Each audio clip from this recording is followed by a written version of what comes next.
Tree and the Reed by Aesop.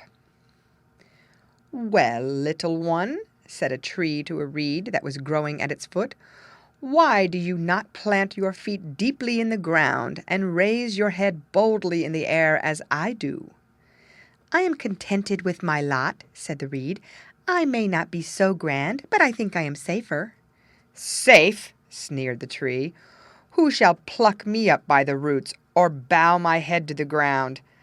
But it soon had to repent of its boastings, for a hurricane arose which tore it up from its roots and cast it a useless log on the ground, while the little reed, bending to the force of the wind, soon stood upright again when the storm had passed over. Obscurity often brings safety. The Two Crabs by Aesop.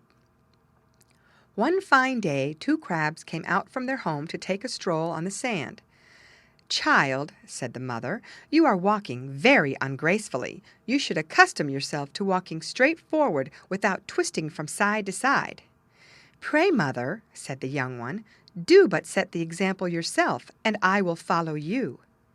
Example is the best precept. The Two Fellows and the Bear by Aesop. 2 fellows were traveling together through a wood when a bear rushed out upon them. One of the travelers happened to be in front, and he seized hold of the branch of a tree and hid himself among the leaves. The other, seeing no help for it, threw himself flat down upon the ground with his face in the dust. The bear, coming up to him, put his muzzle close to his ear and sniffed, but at last with a growl he shook his head and slouched off, for bears will not touch dead meat. Then the fellow in the tree came down to his comrade and, laughing, said, "What was it that Master Bruin whispered to you?" "He told me," said the other, "never trust a friend who deserts you at a pinch." The Two Pots by Aesop. 2 pots had been left on the bank of a river, one of brass and one of earthenware. When the tide rose, they both floated off down the stream. Now the earthenware pot tried its best to keep aloof from the brass one, which cried out, "Fear nothing, friend, I will not strike you." "But I may come in contact with you," said the other, "if I come too close, and whether I hit you or you hit me, I shall suffer for it." The strong and the weak cannot keep company. The Wolf and the Crane by Aesop. A wolf, who had a bone stuck in his throat, hired a crane for a large sum to put her head into his mouth and draw out the bone. When the crane had extracted the bone and demanded the promised payment, the wolf, grinning and grinding his teeth, exclaimed, "Why, you have surely already had a sufficient recompense in having been permitted to draw out your head in safety from the mouth and jaws of a wolf." In serving the wicked, expect no reward, and be thankful if you escape injury for your pains. The Wolf and the Kid by Aesop. A kid was perched up on the top of a house and, looking down, saw a wolf passing under him. Immediately he began to revile and attack his enemy. "Murderer and thief!" he cried. "What do you here, near honest folks' houses? How dare you make an appearance where your vile deeds are known?" "Curse away, my young friend," said the wolf. "It is easy to be brave from a safe distance." The Wolf and the Lamb by Aesop. Wolf, meeting with a lamb astray from the fold, resolved not to lay violent hands on him, but to find some plea to justify to the lamb the wolf's right to eat him. He thus addressed him, "Sirrah, last year you grossly insulted me."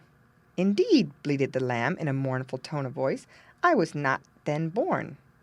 "Then," said the wolf, "you feed in my pasture." "No good, sir," replied the lamb, "I have not yet tasted grass." Again the wolf, "You drink of my well." "No," exclaimed the lamb, "I never yet drank water, for as yet my mother's milk is both food and drink to me." Upon which the wolf seized him and ate him up, saying, "Well, I won't remain supperless, even though you refute every one of my imputations." The tyrant will always find a pretext for his tyranny. The Wind and the Sun by Aesop. The wind and the sun were disputing which was the stronger. Suddenly they saw a traveler coming down the road, and the sun said, I see a way to decide our dispute. Whichever of us can cause that traveler to take off his cloak shall be regarded as the stronger. You begin." So the sun retired behind a cloud, and the wind began to blow as hard as it could upon the traveler. But the harder he blew, the more closely did the traveler wrap his cloak round him, till at last the wind had to give up in despair.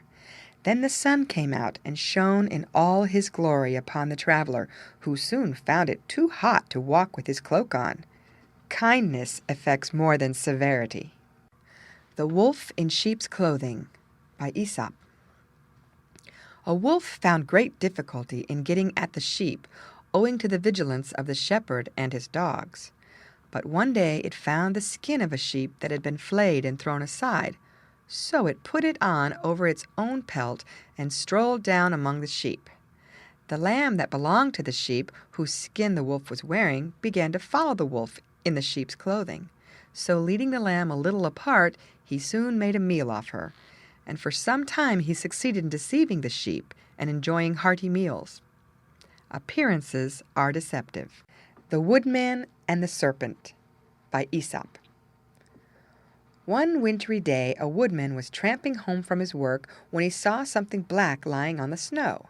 When he came closer, he saw it was a serpent, to all appearance dead. But he took it up and put it in his bosom to warm while he hurried home. As soon as he got indoors, he put the serpent down on the hearth before the fire. The children watched it and saw it slowly come to life again. Then one of them stooped down to stroke it, but the serpent raised its head and put out its fangs and was about to sting the child to death. So the woodman seized his axe and with one stroke cut the serpent in two. "Ah," said he, "no gratitude from the wicked." The Dog in the Manger by Aesop.